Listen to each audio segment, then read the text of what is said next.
Hello, आवाज़ आ रही है मेरी सभी को? ओके, मैं हूं ज्ञानेंद्र। आपका फिर से स्वागत है हमारे इस एंजॉय विथ मैथ सॉल्यूशन के इस नए वीडियो में। जो अभी तक हमारे चैनल में नहीं जुड़े हैं, कृपया कर हमारे चैनल में जुड़ने का प्रयास करें, क्योंकि हमारे यहाँ आपको मैथ, रीजनिंग सिखाने और समझाने का प्रयास किया जाता है। और जो साथ में अभी तक चैनल को लाइक नहीं किए और सब्सक्राइब नहीं किए, वो जल्द से जल्द चैनल को लाइक कर दें और साथ में सब्सक्राइब भी कर दें और 3-4 दोस्तों के साथ शेयर भी करें, क्योंकि हमारे यहाँ आपको सिखाने और समझाने का प्रयास किया जाता है। ठीक, तो चलते हैं।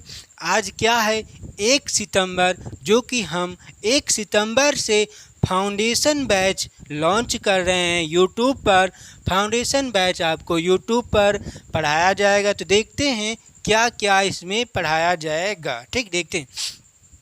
फाउंडेशन बैच में आपको मैथ की क्लास चलेगी और फाउंडेशन बैच में आपको रीजनिंग की क्लास चलेगी। बात समझ में? मैथ की क्लास फाउंडेशन चलाई जाएगी, साथ साथ में रीजनिंग की क्लास भी फाउंडेशन चलेगी। ठीक, अब देखते हैं ये फाउंडेशन बैच मैथ की किस दिन चलेगी, ये देखते हैं। सोमवार, मंगलवार, बुधवार आपको ये 3 दिन मैथ की क्लास चलाई जाएगी, वो भी फाउंडेशन। समझ में? अब देखते हैं रीजनिंग। ये रीजनिंग फाउंडेशन बैच है गुरुवार, शुक्रवार और शनिवार। इस 3 दिन आपको फाउंडेशन बैच रीजनिंग पढ़ाया जाएगा। समझ में आई? अब एक दिन छूट जा रहा है, वो भी कौन सा दिन? रविवार। रविवार को आपको ये जो 6 क्लास दिया जाएगा, 3 मैथ की, 3 रीजनिंग की, इस 6 क्लासों को आपको रविवार को करना है रिवीजन। समझ में आई? तो अब बात ये आता है कि ये फाउंडेशन बैच क्या होता है। हम फाउंडेशन बैच क्यों लॉन्च करते हैं? हम एक सिंगल बैच क्यों नहीं लॉन्च कर सकते? जैसे हम यूपीपी क्यों नहीं लॉन्च कर सकते? एसएससी जीडी क्यों नहीं लॉन्च कर सकते? क्यों फाउंडेशन बैच लॉन्च करते हैं? हम थोड़ा सा इसके बारे में हम जानकारी करते हैं कि फाउंडेशन बैच का मतलब क्या होता है। समझ में आई? अब ध्यानपूर्वक देखिएगा। जैसे आप लोग कभी भी घर पे या कहीं भी, चाहे कहीं भी हो, आप लोग कभी भी देखा होगा गेहूं का एक दाना। ये क्या है? गेहूं का दाना है। ठीक, गेहूं को दाने को आप जब एक खेत में, ये क्या है? आपका एक खेत है। इस गेहूं के दाने को जब आप एक खेत में बो देते हैं, मैंने एक खेत में गेहूं के दाने को बो दिया, जब आप बोते हैं ना, उसके बाद एक बाली होती है। क्या होती है? एक बाली होती है। इस बाली में वो भी कितने महीने में तैयार होता है? मान लेते हैं 2 महीने या 3 महीने, मान लेते हैं 3 महीने में तैयार होता है आपका बाली। 3 महीने में ये बाली तैयार होता है। एक गेहूं का दाना आपने खेत में बोया, वो 3 महीने में थोड़ा सा बड़ा हुआ और बाली हुआ, उसमें गेहूं हमारा पक गया। फिर उसके बाद इस एक बाली में आपके कितने दाने होते? कभी आपने गेहूं के एक बाली में दाने कभी गिने? देखिए, मैंने भी कभी दाने गिना नहीं है, लेकिन मैं एक आंकड़े से, एक लगभग में बता दे रहा हूँ कि लमसम 10 से या 20 दाने होते होंगे। 10 से या 20 दाने लमसम होते होंगे। समझ में? देखिए, हमने बोया एक दाना, अब बाद में 2 महीने या 3 महीने बाद कितने दाने पाए? 10 दाने से 20 दाने हमको मिल रहे हैं। बात समझ में? वैसे ही फाउंडेशन बैच होता है, वैसे ही फाउंडेशन बैच होता है। ये क्या है?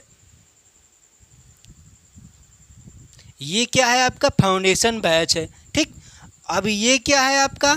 इतना बड़ा, ये मान लेते हैं कोई, क्या है इसको, क्या मान लेते हैं एक कंपटीशन है। देखिए, कंपटीशन में सब चीज़ आ जाता है, चाहे जो गवर्नमेंट नौकरी होती हैं, वो सब एक कंपटीशन में आ जाती है ना।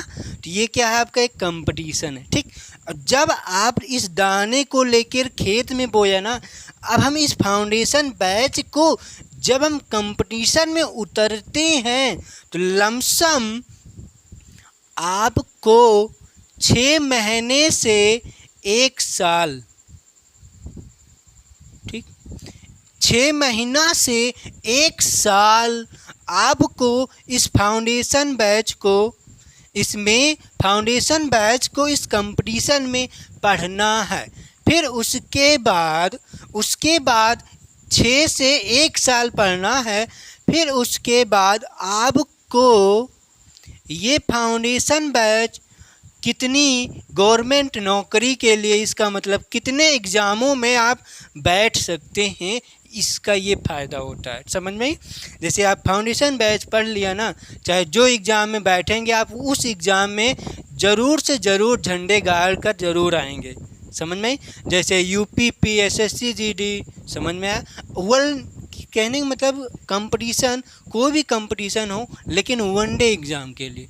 लेकिन वनडे एग्ज़ाम में जैसे मान लेते हैं, अब ऐसे क्या है, UPSC है, स्टेट PCS हैं, इनके लिए नहीं है। लमसा आप देख भी सकते हैं कि जैसे UPSC है, स्टेट PCS है, ठीक, यूपी, बस दो मान लेते हैं UPSC को और स्टेट PCS को छोड़ दें तो आप वनडे एग्ज़ाम के लिए इस फाउंडेशन बैच को पढ़ सकते हैं। UPSC के लिए हम थोड़ा सा और इससे लेवल ऊपर बढ़ सकते हैं, वो हम जब पढ़ाते हुए देखेंगे, बढ़ सकते हैं तो बढ़ जाएंगे, अन्यथा हम उतने पर से छोड़ देंगे, ठीक। क्योंकि हम UPSC तक हो सकता है ना भी पढ़ा पाएँ, हो सकता है आपको समझा ना पाएँ। देखिए हम तो पढ़ सकते हैं, लेकिन देखिए हम जो पढ़ सकते हैं वो आपको पढ़ाना कठिन होता है। जैसे हम कुछ भी अपने भाषा में समझ लेते हैं, लेकिन आपको समझाना कठिन हो जाता है। लेकिन जब हम आपको समझाएं, आपको समझ में नहीं आएगा तो पढ़ाने का अर्थ ही नहीं होता है। समझ में? तो इसीलिए जहाँ तक आएगा हम उतने लेवल तक कवर कर देंगे। लेकिन ये जो आपका फाउंडेशन बैच है, ये वनडे एग्ज़ाम के लिए आपका है। समझ में? और इन 2 एग्ज़ामों को छोड़ दिया जाए, UPSC, ठीक, और UP PCS, ठीक, UPSC UP PCS, ठीक, UPSC UP PCS को छोड़ दिया जाए तो ये फाउंडेशन बैच आपके लिए लाभदायक होगा, ठीक। अब हम पढ़ाते में जब पढ़ाएंगे, आपको बैच चलेगी, जब ये बैच चलेगी तो उसमें हम देखेंगे कि UPSC तक कवर कर पाएंगे, आपको हम समझा पाएंगे, तब हम UPSC तक कवर कर देंगे, स्टेट PCS तक हम भी कवर कर देंगे।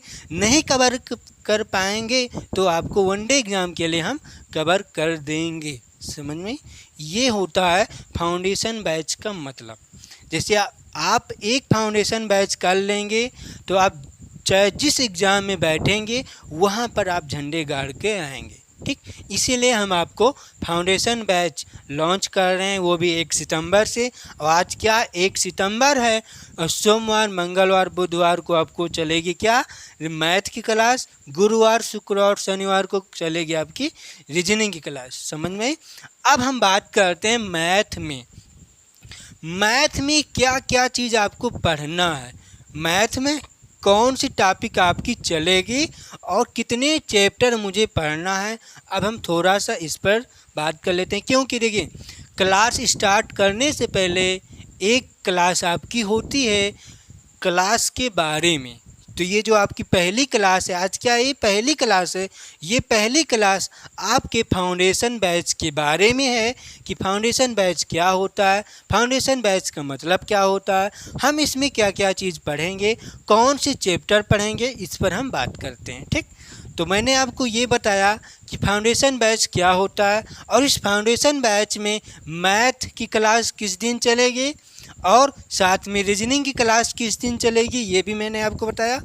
अब हम बात करते हैं कि मैथ की क्लास चलेगी कल, मान लेते आज क्या 1 सितंबर है, 2 सितंबर से आपकी ये क्लास लमसम पढ़ाया जाएगा आपको अच्छे से, ठीक। तो देखते हैं अब इसमें मैथ में क्या क्या कौन कौन से चैप्टर मुझे पढ़ना है, ठीक। तो देखते हैं आगे हम। अब ये हम देखते हैं कि मैथ में आपको कौन कौन टॉपिक हमें पढ़ना है, ठीक। कितने कौन कौन से चैप्टर मुझे पढ़ना है वनडे एग्ज़ाम के लिए, वनडे एग्ज़ाम के लिए ये देखते हैं। संख्या पद्धति, ठीक, घातांक करणी एवं सरलीकरण, HCF एंड LCM, ठीक, प्रतिशत, प्रतिशतता इसका ना परसेंट, औसत, लाभान, अनुपात, समानुपात एवं साझेदारी। जैसे किसी चीज़ में हम साझेदारी करते हैं उस तरह के क्वेश्चन रहेंगे इसमें। मिश्रण रहेंगे, जैसे जैसे दूध में हम पानी मिला, चीनी मिला दें, ये सब मिश्रण के, ठीक। साधारण एवं चक्रवृद्धि ब्याज रहेगा, ठीक। उसके बाद समय तथा कार्य है, समय, दूरी, चाल रहेगा। उसके बाद बीज गणित रहेगी, आपकी बीज गणित जैसे आ जाते कई क्वेश्चन। श्रेणी रहेगी, समांतर श्रेणी, और उसके AP रहेगी और साथ में GP भी रहेगी। GP का मतलब होता है गुरुत्वाकर्षण श्रेणी, ठीक। क्रमचय एवं संचय, क्रमचय और संचय, प्रायिकता, समुच्चय सिद्धांत, आधारभूत ज्यामिति, क्षेत्रमिति, त्रिकोणमिति, ऊंचाई तथा दूरी, निर्देशांक ज्यामिति, उसके बाद सांख्यिकी। ये सभी वनडे एग्ज़ाम के लिए आपके सिलेबस आपके सामने दिया गया है। और ये जितने आपके 22 सिलेबस दिया गया, देखिए 22 टॉपिक हैं, हमको 22 टॉपिक इस मैथ, फाउंडेशन मैथ में हमें पढ़ना है।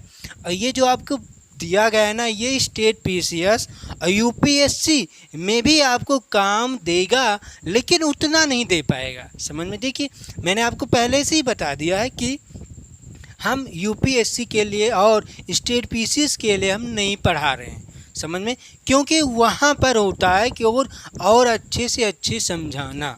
हो सकता है हम वहाँ पर आपको और अच्छे से अच्छे ना समझा पाएँ, ये भी हो सकता है ना। और प्रयास तो करेंगे ही आपको समझाने का, ठीक।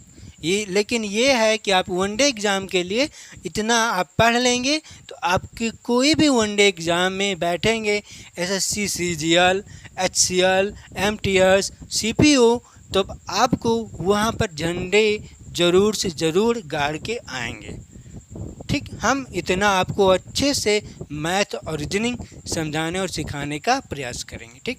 ये जो आपके सामने टॉपिक दिया गया है ना, ये स्टेट PCS में भी है और साथ साथ में UPSC CSAT में, UPSC CSAT में यही टॉपिक आपको उसमें भी है, लेकिन वहाँ पर लेवल का मतलब होता है।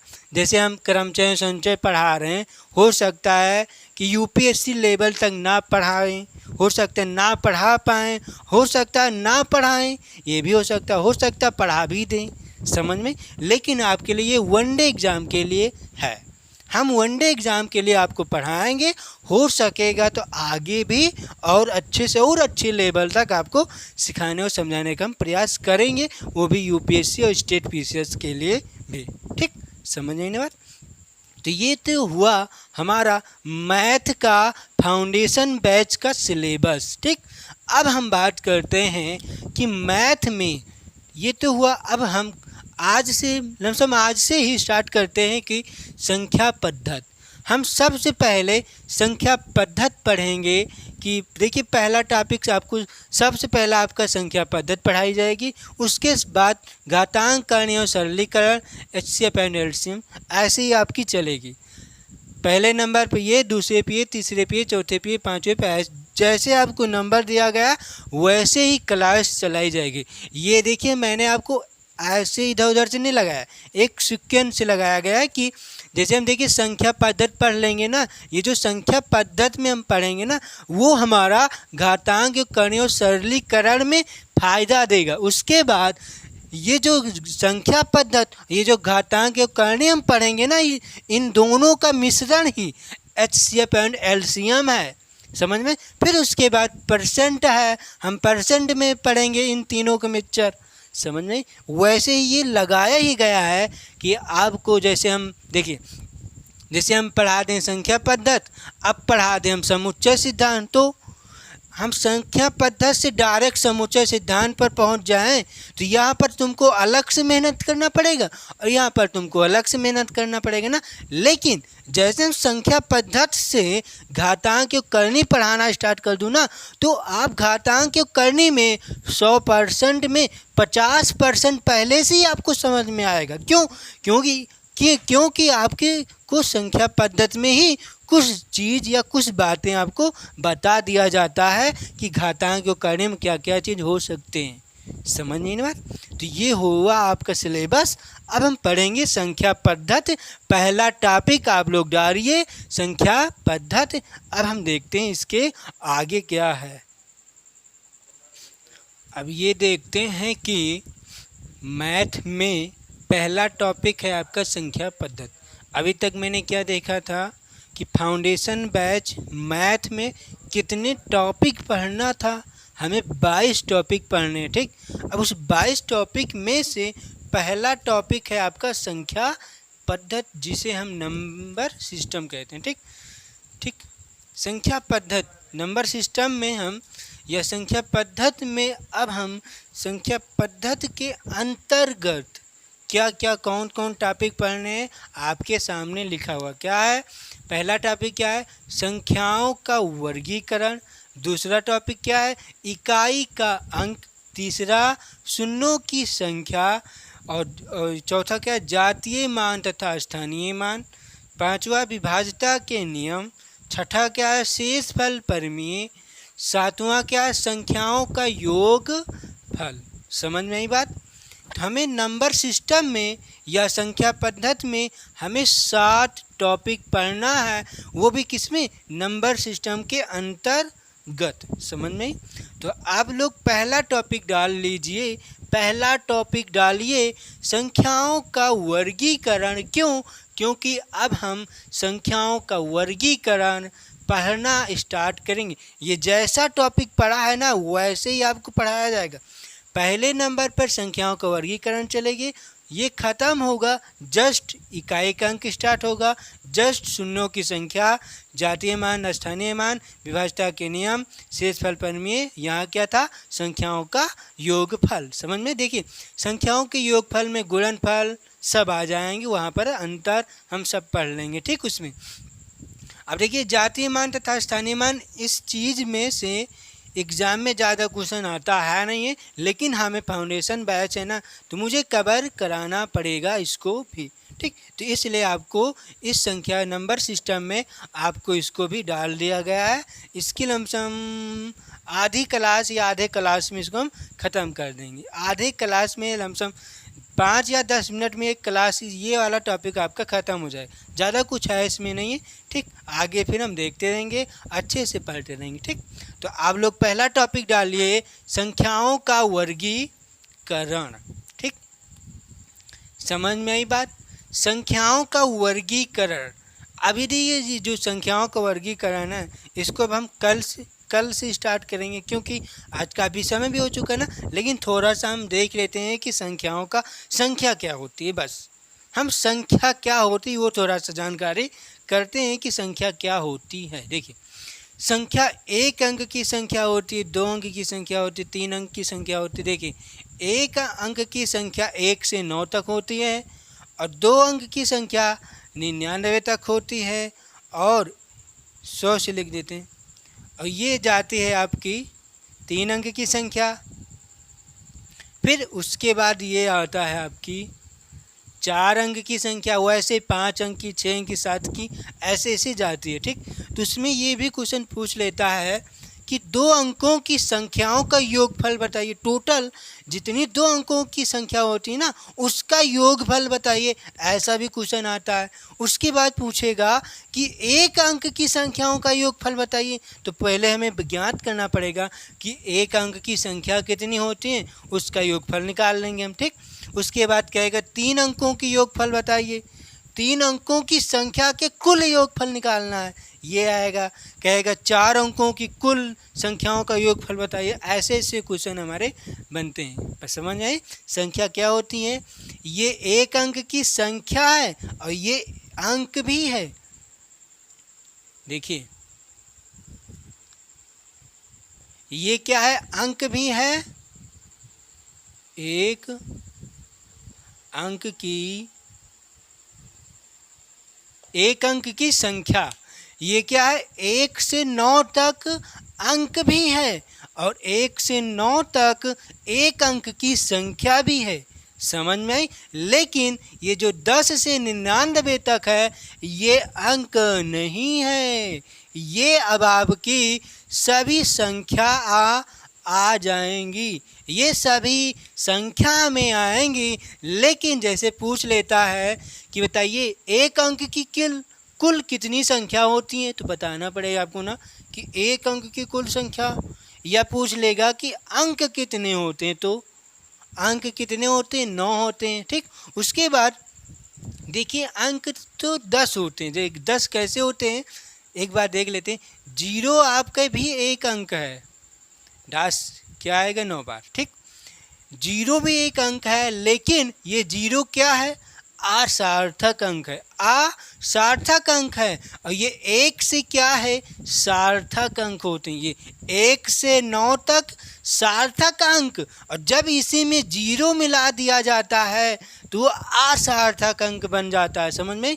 तो इसीलिए हमारा टोटल अंक 9 अंक माने जाते हैं, उन्हीं 9 अंक से हमारा काम होते हैं। लेकिन 0 से भी होता है, क्यों, देखिए 10 है, 10 में 0 भी तो लिखा हुआ है ना, तो 0 से भी काम होता है, ऐसी बात नहीं कि 0 से नहीं होता है। ठीक, जब 0 आ जाता है तो असार्थक अंक बनता है, और 0 हट जाएगा, 1 से स्टार्ट होगा तो वो भी 9 तक जाएगा, तो सार्थक अंक, समझ में।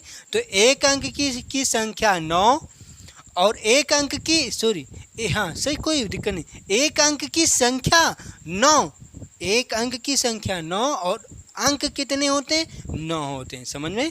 अब ये टोटल ये सारे आपके 2 अंक की संख्या, ये 3 अंक की संख्या, ये 4 अंक की संख्या। ठीक, अब इसी में ये बताइए कि एक अंक की सबसे बड़ी संख्या, एक अंक की सबसे बड़ी संख्या, क्वेश्चन आता है कि 4 अंकों की सबसे बड़ी संख्याओं के अंकों का योगफल बताइए। क्वेश्चन बन सकता है, ऐसा पूछा जाता है, जैसे अग्निवीर हो जाते हैं। ठीक, इस सभी एग्ज़ामों में जो थोड़ा सा नॉर्मल एग्ज़ाम होते हैं ना, उनमें सभी में इस तरह के क्वेश्चन बनते हैं कि 4 अंकों के सबसे बड़ी संख्या के अंकों का योगफल ज्ञात करना है।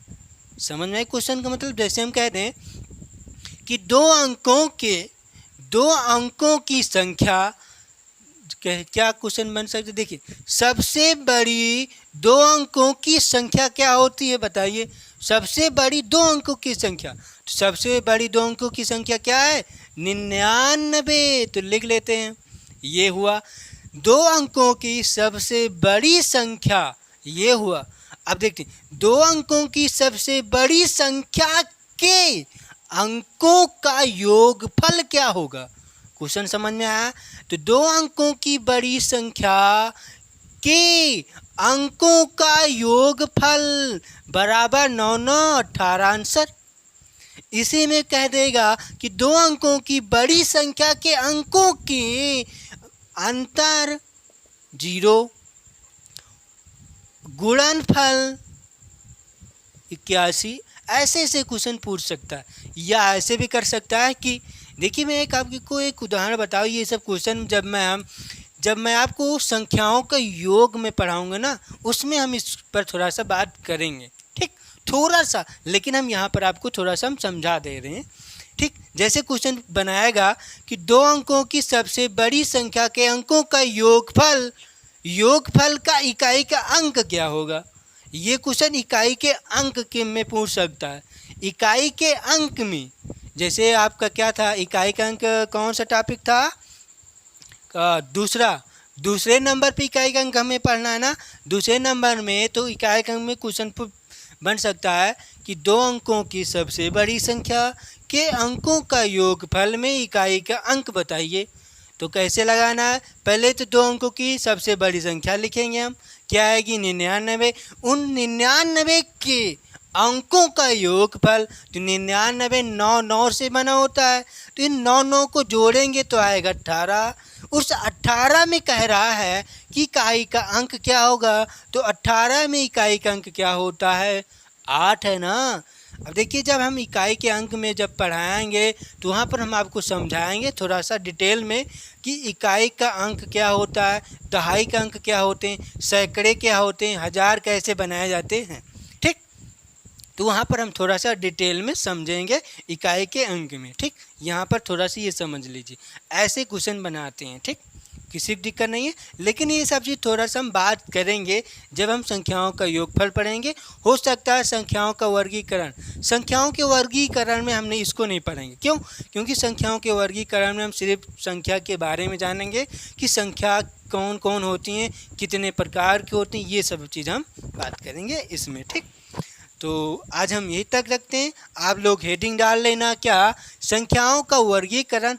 कल से आपकी पढ़ाया जाएगा कि आपको क्या संख्याओं का वर्गीकरण, वो भी किस में है, नंबर सिस्टम, संख्या पद्धति में पहला टॉपिक आपका संख्याओं का वर्गीकरण कल से टॉपिक चलेगी। तो आज हम यहीं तक रखते हैं। जितना आपको समझाया गया होगा, आपको समझ में आया भी होगा, और नहीं समझ में आया तब भी कमेंट करना कि मुझे समझ में नहीं आया, और हम समझाने का प्रयास करेंगे, ठीक। और समझ में आया तब भी आप लोग कमेंट करना कि मुझे समझ में आया, ठीक। तो आज हम यहीं तक रखते हैं, मिलते हैं नेक्स्ट की क्लास में। जय हिंद, जय भारत।